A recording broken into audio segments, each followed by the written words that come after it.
absolutely annihilate.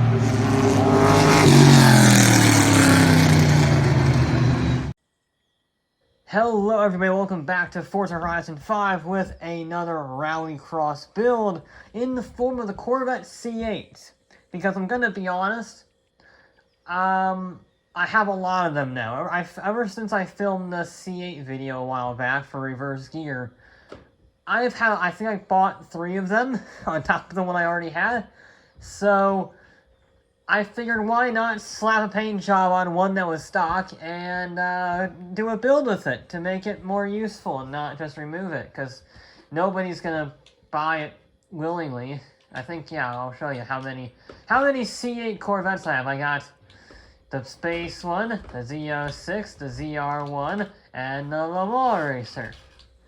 Yeah, that was a lot of stuff to buy. But anyway, we have an issue with this one.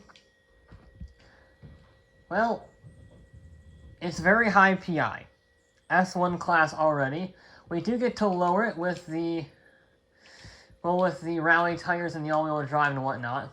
We are, of course, going to go for the almighty wing, the big wing. Not as big as others. We'll go with the Speed Hunter one, but still not bad. We want rally tires. That brings us down to A class. Good. 315s on the front, massive tires, 365s on the rear. That is what I like to see. Then we want all of that. Just all of that. It's actually very lightweight too. Just 3,100 pounds, that's good. We don't really need to worry about any of that, but we will throw on the racing diff just because. And now it's power. I don't know what I can do with the power really, not much I would imagine. But let's just try and get as much weight out as possible. So we'll put all of these parts on. 864 is what we're looking for. I would really like it to get it below 3,000, or 3,000 pounds. I don't think that's possible, but we'll get pretty close actually when I think about it. Because there's 862. So we already got a race transmission basically. Any other weight-saving parts? No, but that adds a lot of horsepower. Anything else for weight saving? I could go rims. I'm not going to do that, though. So let's just bring it up to 863. And I could do that. That doesn't really help my weight issues, though. So let's do that. Take you off. See where we are. Really, we're 1 PI over. Alright, guys, we're taking the flywheel off. There we go. 584 horsepower, 550 torque. 3,000 pounds, 3,100 pounds basically. However, massive tires, wide body kit. And hopefully it should be pretty good handling. That's what we're going on anyway. Our time, well, it's a good old American versus Italian rivalry here. We're at Le Mans 2.0. We got the Ferrari 250 GT versus the Corvette. Age-old rivalry. This time it's the RallyCross, though. We gotta beat a 102.655. That's been the time to beat for some time now. The Rally Fighter definitely didn't do it. The Forsberg got okay, but still a bit off. This, I have no idea. Completely different philosophy. It's got less power, a lot more weight, but the sheer amount of grip this thing should have hopefully will make it up in the corners. I don't know though. Sometimes high PI cars tend to struggle because they're almost too compromised. But at the end of the day, this is supposed to be a very, very good car. So we shall see. Ooh, I do fear though, like it's some understeer. And that's not really what you want on a track that is this technical. This is a very turn-in focused track. I mean, all tracks are turn-in focused, but this, you really do have to keep that front end turn, else it is just not going to do very well. Acceleration is down relative to some of this lighter, more powerful routes, but that is to be expected. The power-to-weight ratio, not very good in this one. It is actually not our first wide-body kit vehicle. I initially was thinking that, but I remember we had the Audi RS7. Oh, one of only 2 vehicles not to beat the Honda Civic, which is our benchmark car, or it was our benchmark car for a whopping 5 minutes in the original video. Yeah, it does get a bit of understeer.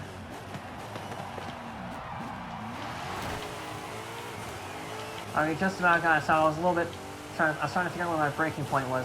Yeah, it's not very fast accelerating. Question is though, can I make the most of the corner speed? It definitely handles better than the Rally Fighter. So yes, take your victories where you can. Well, I think we're already faster than the Rally Fighter. We're pretty close to it, and that was our first lap, so we're not going to be last. I would be sad if this was last, I'll be honest. Ooh, a little wide. Do we want second gear? Yeah, I think we do want second gear.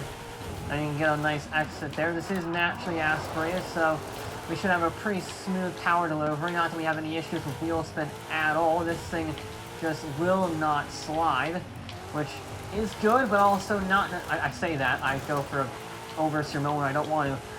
I say that, although oversteering is beneficial in some situations on this track, especially don't hit the wall, thank you, because oversteer helps us do the tight technical corners, because even vehicles with fantastic turn-in, well, sometimes struggle on these really technical bits.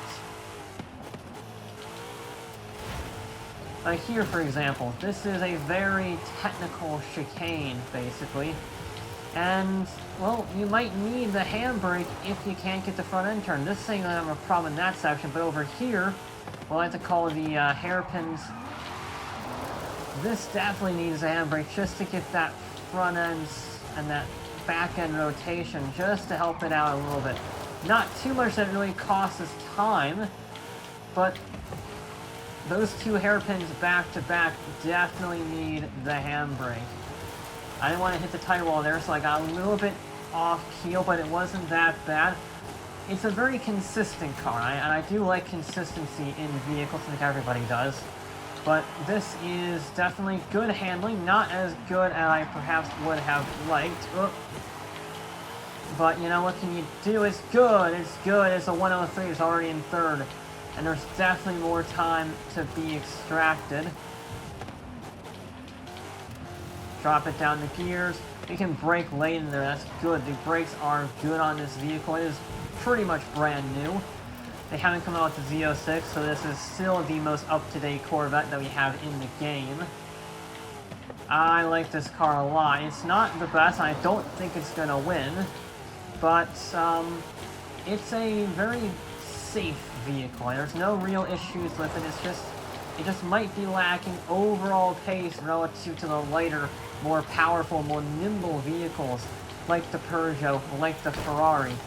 It's not that this vehicle is bad, but it doesn't have the sheer acceleration as those vehicles. The Peugeot really was the best of both worlds, because it had the massive tires of this thing, but it had the weight of the Ferrari. That being said, the Ferrari beat it, but still. There we go, that's what you want for the line through there. Don't bottle this lap. I might be a little less talky because, yeah, I want to get this lap good. There we go, that's what you want there. I know it wasn't the limiter, but honestly, in that section, shifting up I think would actually cost us more time.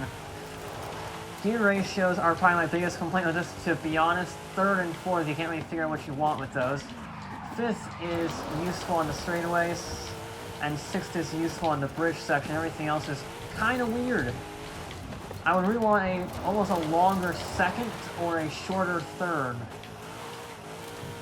Either one of those would probably be sufficient, but as it stands, it's just a little bit out of position gearing-wise.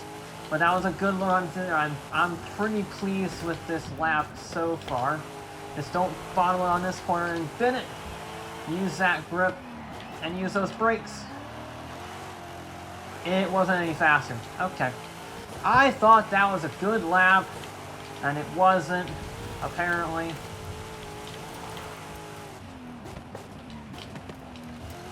Okay. Yeah, one more lap. Actually, he did bother to shift up there, so...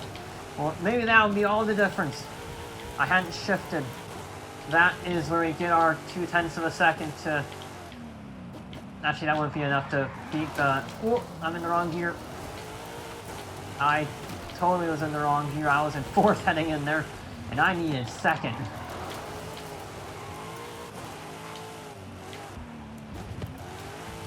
I almost think I would want a supercharger, really, to get us out of these corners more. Just that low down torque. While this vehicle certainly has a lot of torque, it actually almost has as much power as it does torque, or vice versa, I guess. I could really use more low end torque. It is almost like a Ferrari V8. And it is, I think that was a sub 103, but it definitely did not beat the Peugeot. So it is going to be solidly in third place. What is the time? Is it a sub 103? Ah! 103.030, you evil sod. It was close. It was close. That was a pretty solid 6th lap. I might be able to shave off a 10th of a second if I had shifted down to second properly instead of entering the hairpin in 4th, but yeah, it wasn't going to beat the Peugeot. It's solidly in the middle of the Forsberg and the 205. It is solid. It's a solid vehicle. It has the grip needed for the middle corners and for the low-speed corners, but it's just lacking the acceleration that the Ferrari and the Peugeot had. The Peugeot had more acceleration. The Ferrari had a good mix of everything, good acceleration, good composure. The Corvette is all composure. Its power-weight ratio just simply isn't enough, and its gear ratios are not as good as I would like them to be. But yeah, fantastic handling, just not quite powerful enough. That's what you see with these modern vehicles, is that they have so much safety and so much weight and so much tech that you really can't get too much power in them. So, anyway, that'll be it for this episode of Forza Horizon 5. I'll be back with more